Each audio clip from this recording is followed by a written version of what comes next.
ఎగ్జాంపుల్కి మీరు అయోధ్య కేసే తీసుకున్నారనుకోండి సార్. ఇప్పుడు 1948లో ఫైల్ చేసిన కేసు మొన్న 4-5 సంవత్సరాల కిందనే కదా ఫైన్ జడ్జిమెంట్ వచ్చింది.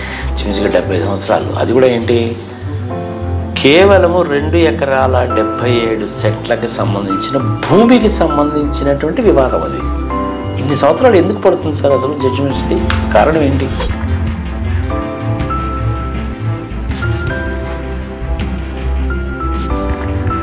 తప్పు మీదే కదా సార్ అది. నాకు ఉండండి, ఒక మాట చెప్తాను సార్. మరి ఇక్కడ ఎందుకు జరగదు? కోర్టులో జడ్జి రాలేదు అంటే ఆ కేసు మళ్ళీ పట్టించుకోరు. మీరు చేయొచ్చు కదా సార్, మీరు హైకోర్టు అడ్వకేట్ కదా, మీరే ప్రపోజ్ చేయొచ్చు కదా. న్యాయ వ్యవస్థలో సంస్కరణ తెస్తే తప్ప ఇది బాగుపడదు.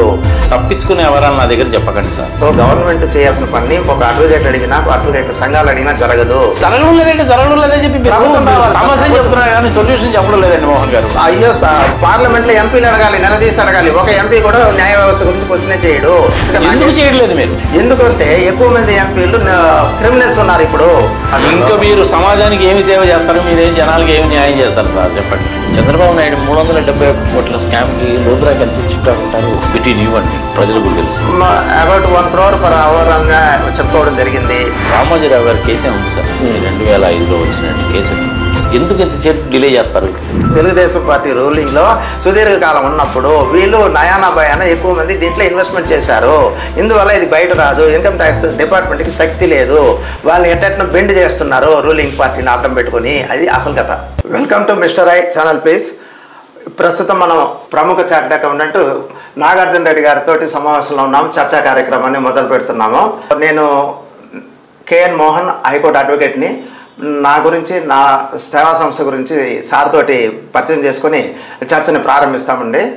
నేను కేఎన్ మోహన్ అడ్వకేట్ అండి. నేటివ్ ప్లేస్ నగరి, చిత్తూరు జిల్లా, ఆంధ్రప్రదేశ్లో.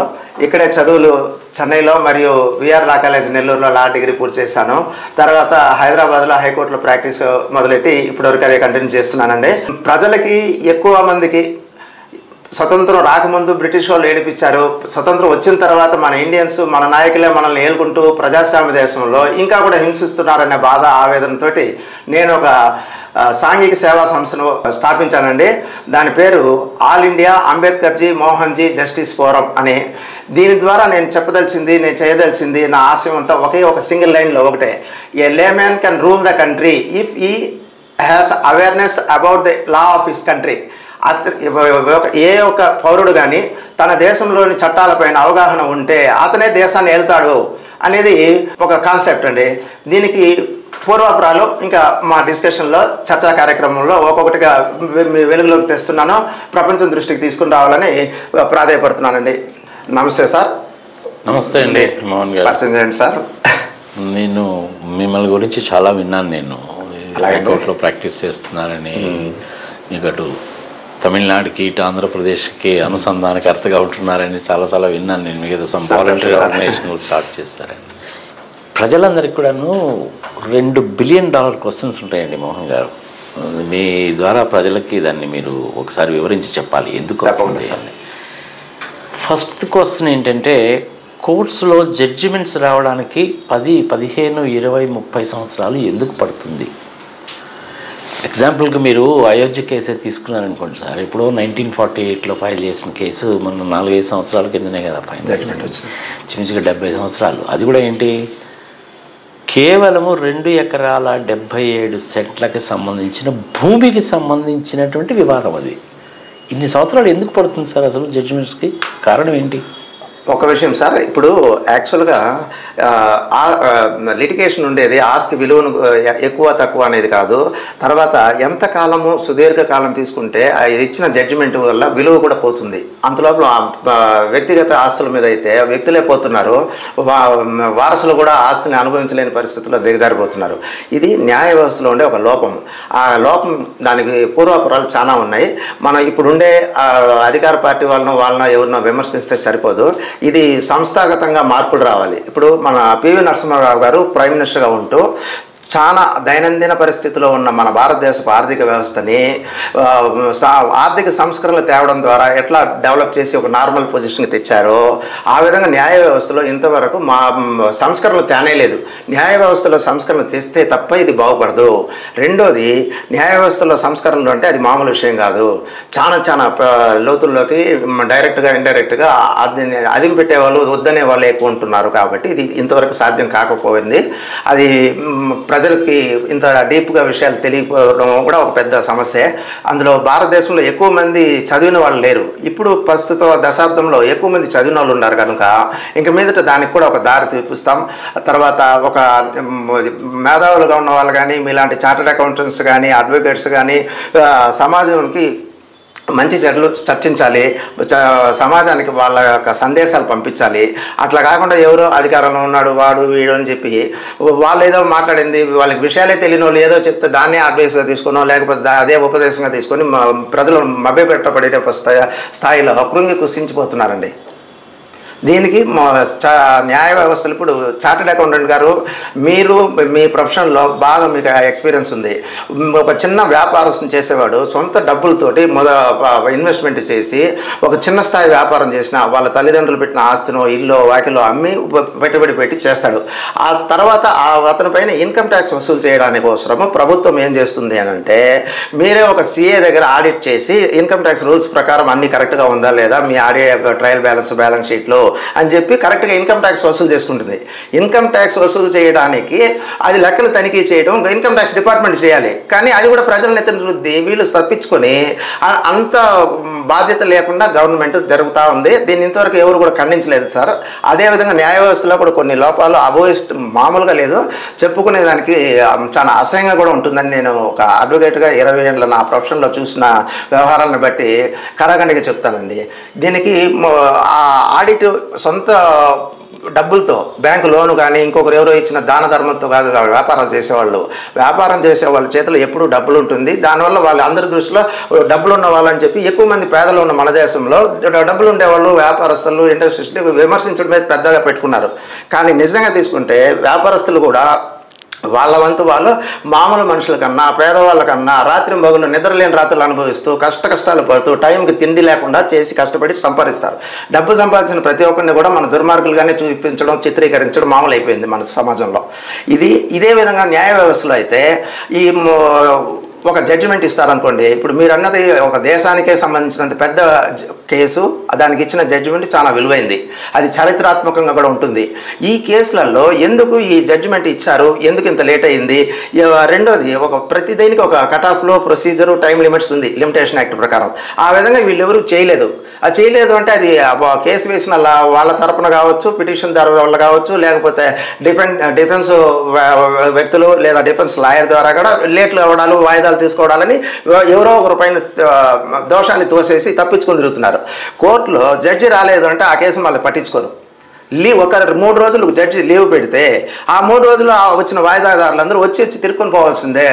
కానీ చట్ట ప్రకారం మభ్యపెట్టడం ఏమిటి అని అంటే, వేరే కోర్టు జడ్జి గారికి ఇన్ఛార్జ్ ఇచ్చినామంటారు. ఆ ఇన్ఛార్జ్ ఇచ్చిన అతను మొత్తం ఫైల్స్ చేతిలో పెట్టుకుంటాడు, దాన్ని ఒకటి కూడా ఎంక్వైరీ చేయడు. కన్ను మూసుకుని బెంచ్ క్లర్క్ వాయిదాలు ఇచ్చేస్తాడు ఒక నెల 10 రోజులు 20 రోజులు. అంటే ఈ విధంగా కాలక్షేపం చేసేది జడ్జిల వల్ల కూడా ఎక్కువ టైము వేస్ట్ అవుతుంది. దీన్ని ఎవరు విమర్శించరు, బయట కూడా చెప్పారు. మీరు చేయొచ్చు కదా సార్, మీరు హైకోర్టు అడ్వకేట్ కదా, మీరే ప్రపోజ్ చేయొచ్చు కదా. అందుకనే ఫర్ ఎగ్జాంపుల్ చెప్తున్నాను, ఒక పర్టికులర్ కేసు అనేటువంటిది 180 రోజుల్లో డిసైడ్ అయిపోవాలి అది అని ఎందుకు పెట్టడం లేదు? మీరు ఉంది, ఆల్రెడీ ఉందండి, దాని ఎవరు అమలు చేయడం లేదు. మరి అమలు చేయదు తప్పు మీదే కదా సార్. అది దాని మూలంగా ప్రజలను ఇబ్బంది పెడితేట. ప్రజలు అమెరికాలో ఉందనుకోండి సార్, అది డైవర్స్ కేసెస్ అంటే 180 రోజులు అయిపోవాలి, క్రిమినల్ కేసెస్ అంటే 3 సంవత్సరాలు అయిపోవాలి. మరి ఇక్కడ ఎందుకు జరగదు? ఇక్కడ అంబేద్కర్ గారు మనకి ఇచ్చిన పెద్ద వరము మన రాజ్యాంగంలో మీరు చెప్పినటువంటి ప్రపంచంలో వేరే దేశాల్లో ఎంత విలువైన దేశంలో కావచ్చు, ఎంత అభివృద్ధి చెందిన దేశంలో ఉండే చట్టాలు మనకి ఆల్రెడీ ఉంది. కాకపోతే చట్టాలని అమలు చేయకుండా నాశనం చేస్తున్నారు, వేధిస్తున్నారు.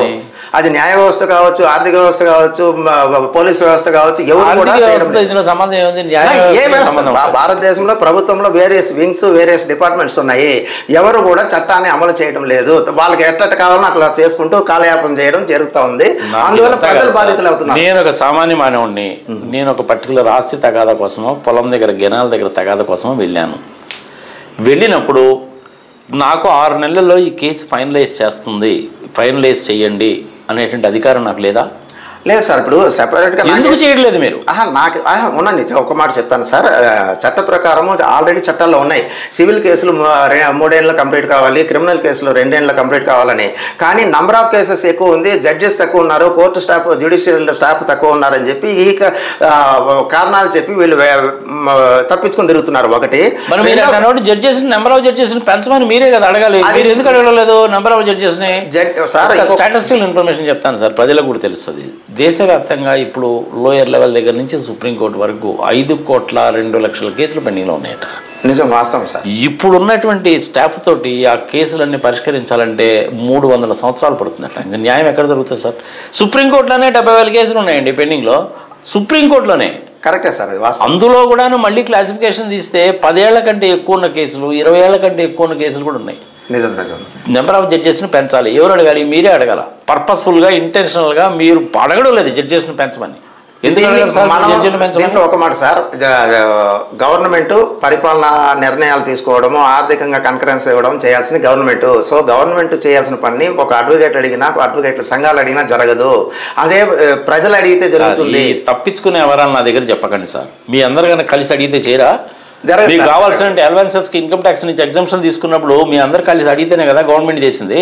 మరి అదే మీ అడ్వకేట్స్ అనేటువంటి వాళ్ళు మీరు టైం లిమిట్స్ ప్రకారం చేయాలి, నెంబర్ ఆఫ్ జడ్జెస్ని పెంచాలని చెప్పి మీరు ఎందుకు అడగరు సార్? అడుగుతున్నారు. నెంబర్ ఆఫ్ జడ్జెస్ని కనుక పెంచినట్టు కనుక అయితే మీకు ఫీజులు రావు అనేటువంటిది మీ భయం. అది వాయిదాలు పడుతూ ఉండాలి. ప్రతి వాయిదాకి ఒక 5,000, 60,000, 10,000 ఎంతో కొంత అంటూ ఉండాలి. ఫీజు అనేది వాయిదాల మీద ఇవ్వరండి, అది వాస్తవం చెప్తున్నానండి. అందుకని ప్రజలకు తెలియజేయండి. జడ్జిలు ఒక రకంగా అడ్వకేట్ల పైన వేయడం, అడ్వకేట్లు జడ్జిల పైన వేయడం కూడా పద్ధతి కాదు. యాక్చువల్గా ప్రభుత్వం యొక్క లోపం ఇది. ప్రభుత్వం ఎక్కువ నిధులు శాంక్షన్ చేయాలి జ్యుడిషియరీ అనే న్యాయ వ్యవస్థకి. ఆ శాఖకి శాఖాపరమైన ఫండ్స్ అలాట్ చేసి ఎక్కువ కోర్టులు నిర్మాణం చేయాలి, ప్లస్ ఎక్కువ స్టాఫ్ను పెట్టడం అన్ని ప్రభుత్వం చేయాల్సిన పని. అది ఒక ప్రొఫెషనల్. ఆంధ్రప్రదేశ్లో ఎంతమంది కావాలి, తెలంగాణలో ఎంతమంది కావాలి చెప్పండి. అది వాళ్ళ దగ్గర ఆల్రెడీ డేటా ఉంది, దాని ప్రకారం వాళ్ళు నియామకాలు జరగడం లేదు, అందువల్ల సమస్య జరుగుతూ ఉంది. జరగడం లేదని చెప్పి సమస్య చెప్తున్నారు కానీ సొల్యూషన్ చెప్పడం లేదండి మోహన్ గారు. సొల్యూషన్ ఇదే అండి, ఎవరు చేయాలి? ప్రభుత్వం చేయాలని మీరు ప్రభుత్వం మీద ప్రెషర్ పెట్టండి. ఇప్పుడు హైకోర్టులో ఉన్నాయండి 20 మంది జడ్జిలు సరిపోవట్లేదండి, మాకు 60 మంది కావాలని చెప్పి మీరు చెప్పాలి. మీరు ఎందుకు చెప్పడం లేదు? అయ్యో అడ్వకేట్స్ సంఘం తరఫున కానీ అందరూ రాస్తూనే ఉన్నారు లెటర్లో, అందరికీ న్యాయశాఖకి, జ్యుడిషియరీ అందరికి పోతుంది, ఎవరు పట్టించుకోరు. అంటే రూలింగ్ పార్టీ వాళ్ళు చేయాలి ఆ పని. పార్లమెంట్లో ఎంపీలు అడగాలి, నిలదీసి అడగాలి. ఒక ఎంపీ కూడా న్యాయ వ్యవస్థ గురించి క్వశ్చనే చేయడు. ఎందుకంటే ఎక్కువ మంది ఎంపీలు క్రిమినల్స్ ఉన్నారు. ఇప్పుడు ఎక్కువ మంది కేసులు ఎదుర్కొని ఉన్నారు. వాళ్ళు నా వరకు కాపాడితే చాలు, నేను నా కేసు నుంచి బయటపడితే చాలు అనేటివి ఉన్నారు. కాబట్టి న్యాయ వ్యవస్థలో జరిగే అన్యాయాల గురించి, న్యాయ వ్యవస్థకు ఉండే లోపాల గురించి వెలుగెత్తి చాటడం లేదు పార్లమెంట్లో. వీధిలో మనం ఎంత అచ్చుకున్నా కామన్ మ్యాన్ ఇవన్నీ జరిగేవి కావు. దీని సమస్య సొల్యూషన్ ఎక్కడ సార్? అది మీలాంటి వాళ్ళు ఇప్పుడు ఎంపీగా కంటెస్ట్ చేస్తానన్నారు, మేధావులు ముందుకు రావాలి, పార్లమెంట్లో ఒక ఇట్లాంటివన్నీ వెలుగెత్తి చాటితే తప్ప జరగవండి. తప్పనిసరిగా మీలాంటి వాళ్ళు ముందుకు రండి, సమాజంలో చాలా మేలు జరిగే అవకాశం ఉంటుంది. ఇదొక విషయం. ఇంకొక ప్రశ్న ఏంటంటే ప్రజలకు వచ్చే సందేహము, అసలు జడ్జిమెంట్ ఇచ్చేటప్పుడు ఎటువంటి విషయాలని పరిగణలోకి తీసుకొని జడ్జిమెంట్ ఇస్తారు? మేజర్ ఇష్యూ ఎవిడెన్సెస్ ఉంటాయి తప్ప కేసెస్కి వ్యాలిడిటీ తక్కువే. ఒక కేసుకి జడ్జిమెంట్ ఫేవర్గా వస్తుంది అని అంటే దాంట్లో వీలైనంత వరకు ఎవిడెన్సెస్ కానీ విట్నెసెస్ కానీ ఉండడము, దాన్ని నమ్మి జడ్జిమెంట్ ఇస్తారు. ఒకటి మిగతా కరెక్ట్గా కోర్టుకి అటెండ్ అయినారా లేదా, 2 పార్టీలు కరెక్ట్గా కోర్టు మేనర్స్ ప్రకారం నడుచుకున్నారా, అట్లాంటి వాటికి పెద్దగా విలువ ఇవ్వడం లేదు. అది కూడా ఒక విధంగా తప్పే.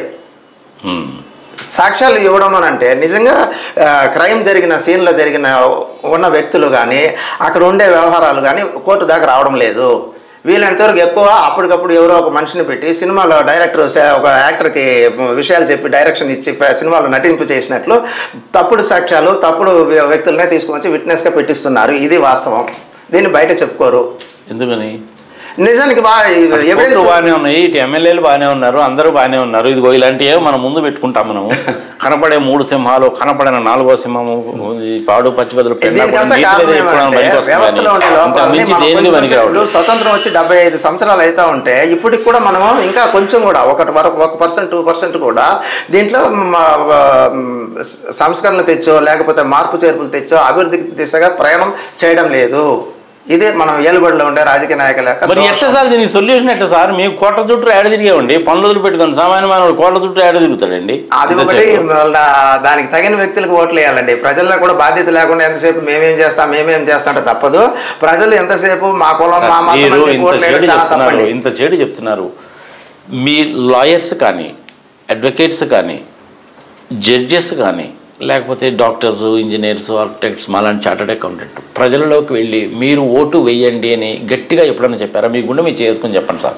మీరు వెళ్ళి ఓటు వేయండి అని ఎంతమందికి చెప్పారు? 30 సంవత్సరాలుగా నేను సామాజిక సేవల్లో కానీ రాజకీయ సేవల్లో మునిగి తేలుతున్నాను. అందుకే ఇంత ధైర్యంగా ఓపెన్గా మీడియా ద్వారా మీతో చర్చిస్తున్నాను సార్.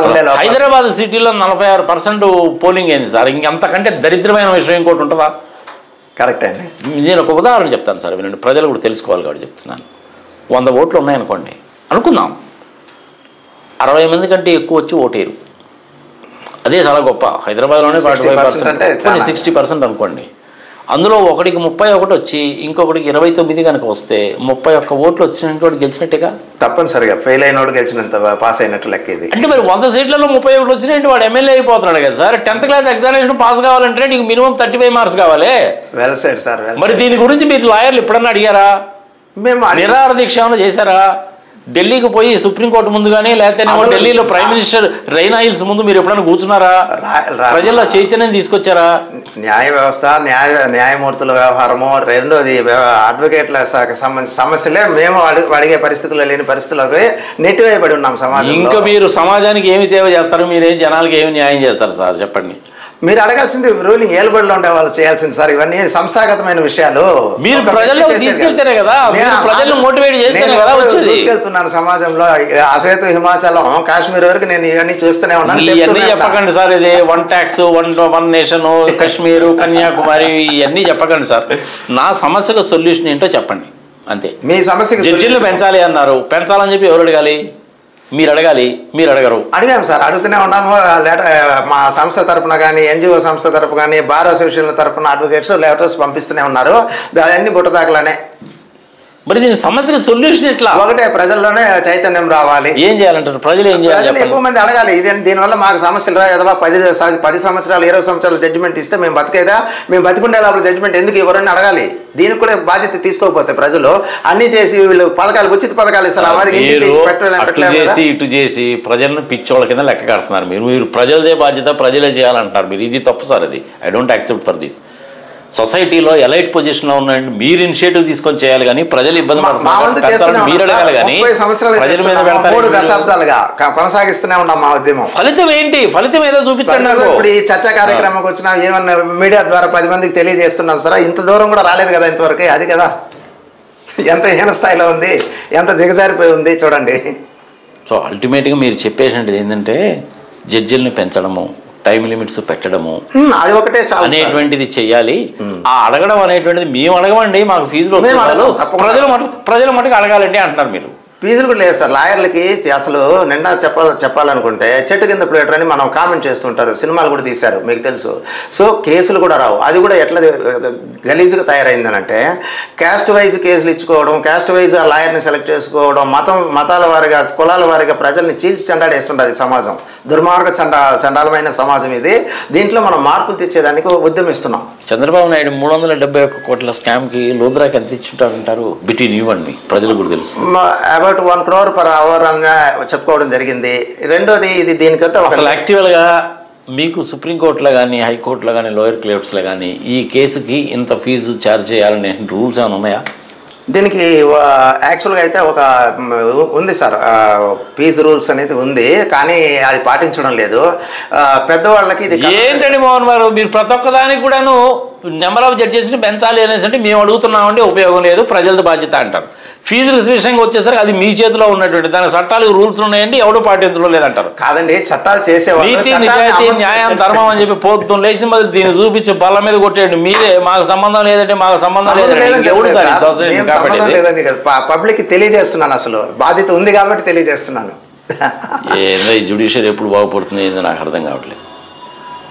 సంస్కరణలు కావాలి, టైం లిమిట్ ప్రకారం ఒక కేసు ప్రొసీడింగ్స్ కంపల్సరీగా మెయింటైన్ చేయాలి. లేదంటే వాళ్ళపైన మిగతా ఎంప్లాయీస్ తప్పు చేస్తే డిలే చేసిన కార్యక్రమం ఏదన్నా గవర్నమెంట్ పని వాళ్ళపైన డిసిప్లినరీ యాక్షన్ తీసుకుంటారు చూడండి, ఆ విధంగా వీళ్ళపైన డిసిప్లినరీ యాక్షన్ తీసుకోవడం లేదు. రామోజీరావు గారి కేసే ఉంది సార్, అది 2005లో వచ్చినండి కేసు. అది ఆర్బీఐ నిబంధనల ప్రకారము 269A అనేటువంటి సెక్షన్ ఆయన అడ్డగోలుగా వైలేట్ చేశాడు. చంద్రచూడ్ గారికి కూడా తెలుసు ఆ సంగతి, అందరికీ తెలుసు. క్లియర్ వైలేషన్ అన్న సంగతి తెలుసు. 2650 కోట్ల రూపాయలు వసూలు చేశాడు. 17 సంవత్సరాల నుంచి కేసు జరుగుతూనే ఉంది. రెండింతల పెనాల్టీ అంటే 2650 కోట్లు మల్టిప్లైడ్ విత్ 2 పెనాల్టీ. ఈ 2650 కోట్ల రూపాయలు కట్టాలి. ఇన్కమ్ ట్యాక్స్ వాడు 1200 కోట్ల రూపాయలు పెనాల్టీ వేశారు ఆయన మీద. 17 సంవత్సరాలు అయిపోయింది, ఇంతవరకు తేలలేదు. సోమవారము, శుక్రవారం, మంగళవారం అదే మీరు చెప్తున్నారే, ఆయన లీవ్ మీద పోతాడు, వేరే ఇంకొక ఆయన వస్తాడు, ఆయనేమో అసలు ఏం పట్టించుకోడని. ఎందుకు ఇంత చేతి డిలే చేస్తారు? సింపుల్ కేసే కదా సార్ అది. 269S అనేటువంటి దాన్ని వైలేట్ చేశారు. 45S అనే సెక్షన్ వైలేట్ చేశాడా లేదా, ఇట్స్ వెరీ క్లియర్. వైలేట్ చేశాడు. సుప్రీంకోర్టులోకి వచ్చింది కేసు. అది ఏం చెప్పారు వాళ్ళు, నువ్వు ఎవరి దగ్గర డిపాజిట్లు తీసుకున్నావు, ఎవరికి పే చేసావో చెప్పు బాబు మాకు అన్నారు. అది చెప్పడానికి కూడా ఇన్ని రోజులు, ఇన్ని సంవత్సరాలు ఎందుకు? మధ్యలో నేను ఒక మాట చెప్తాను సార్. నిజంగా అయితే ఇప్పుడు మార్గదర్శి చిట్స్ ఎంతమంది డిపాజిట్ చేసినా వాళ్ళెవరు కంప్లైంట్ చేయలేదు, మా సేవలు బాగుందని గొప్పలు చెప్పుకుంటున్నారు. రెండోది, అసలు ఎవరు ఎందుకు కంప్లైంట్ చేయలేదు, ఎవరు ఎందుకు బాధితులు కాలేదంటే అది యాక్చువల్గా బినామీ డబ్బులు, బినామీ ఆస్తి. IAS IPS ఆఫీసర్లు తెలుగుదేశం పార్టీ రూలింగ్లో సుదీర్ఘకాలం ఉన్నప్పుడు వీళ్ళు నయానా భయాన ఎక్కువ మంది దీంట్లో ఇన్వెస్ట్మెంట్ చేశారు.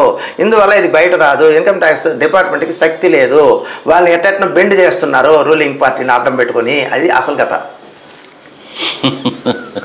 ఇంకిట్లా చేస్తే ఎట్లా సార్? మరి ఆయనేమో పత్రిక నేను కింగ్ అని అంటాడు, అది అంటాడు, ఇది అంటాడు, న్యూస్ పేపర్ ఉందంటాడు, టీవీ ఛానల్ ఉందంటాడు, ఇంత చేయడు చేస్తాడు. చట్టాన్ని అడ్డంగా తొంగలో దొక్కేసేది వీళ్ళే. వీళ్ళని గురించి మీ లాయర్లు ఎందుకు చేయరు? అసలు అసలు మార్గదర్శికి సంబంధించి రామోజీరావు గారికి సంబంధించిన కేసుని టేకప్ ఎట్ట చేస్తారు సార్? మీరు సంపూర్ణ సంగతి మీకు క్లియర్గా తెలుస్తుంటే మీరు ఆ కేసుని ఎందుకు టేకప్ చేస్తారు? మీ లాయర్లు అందరూ కూడా మీ ఎవరు టేకప్ చేయమని చెప్పి ఎందుకు అంటారండి మీరు? అట్లా నిరాకరించే అవకాశం లేదు. ఎందుకు లేదు అంటున్నాడు? మీరు అందరికీ ఏకమైతే నిరాకరించొద్దు. ఎవరు కేసు తీసుకోవాలంటే సరిపోయా? హత్యా నిందితుడికి కూడా నేను అడ్వకేట్గా రానని చెప్పేదానికి లేదు, తప్పనిసరిగా చేయాలి. కానీ అక్కడ న్యాయ వ్యవస్థలో ఈ తప్పుడు కేసు తీసుకుని చేసే లాయర్ అయినా, ఇంకొక ఆపోజిట్ లాయర్ అయినా, మధ్యలో జడ్జి అనే మూడో వ్యక్తి ఉంటారు. ఆయన కరెక్ట్గా మంచి చెడ్డ ఆలోచించి జడ్జిమెంట్ ఇస్తారు. రామోజీరావు గారి కేసు ఎప్పుడు తెలుస్తుందో చెప్పండి నాకు. అదే ఆయన చనిపోయినప్పుడు కేసే కొట్టేపోతారు. అసలు కథ అది. గవర్నమెంట్ పెనాల్టీ రికవరీ కూడా చేయదు. మొత్తానికి మోహన్ గారు రామోజీరావు గారి కేసుని తేల్చేశారు. అది కూడా న్యాయ వ్యవస్థలోనే లోపాలు ఉన్నాయని చెప్పి మీరే ఒప్పుకుంటున్నారు. టైం లిమిట్స్ లేవని మీరే చెప్తున్నారు. జడ్జిలు సరిపోరు అని చెప్పి మీరే చెప్తున్నారు. ప్రజలదే అల్టిమేట్ రెస్పాన్సిబిలిటీ అని కూడా మీరే చెప్తారు. అంటే మీరు తప్పించుకున్నారు, ఎమ్మెల్యేస్ ఎంపీస్ అందరూ పోయారు, ప్రజల్ని పిచ్చోళ్ళని చేస్తున్నారు. న్యాయ వ్యవస్థలో డిలే అయ్యేదాని వల్ల అంతిమంగా నష్టపోయేది లిటిగెంట్స్, ప్రజలే. ప్రజలు వాళ్ళకి నటిగే నష్టాన్ని వాళ్ళే ఎదిరించాలి. ఇంకా వీళ్ళని కాపాడేదానికి మనం చేయిస్తాం, అందిస్తాం, అంతే. Right sir. అయితే సో అల్టిమేట్గా ఏంటంటే ఈ అటు తిరిగి ఇటు తిరిగి ఏంటంటే చివరికి మీరు ప్రజల మీదకే నెట్టేశారు. దీని మూలకంగా ఇప్పుడు ప్రజల్లో కూడా ఏమైనా చైతన్యం వస్తుందేమో చూద్దాం. అలాగే సార్. నమస్తే అండి. నమస్తే. ఉంటాను సార్. మంచిది.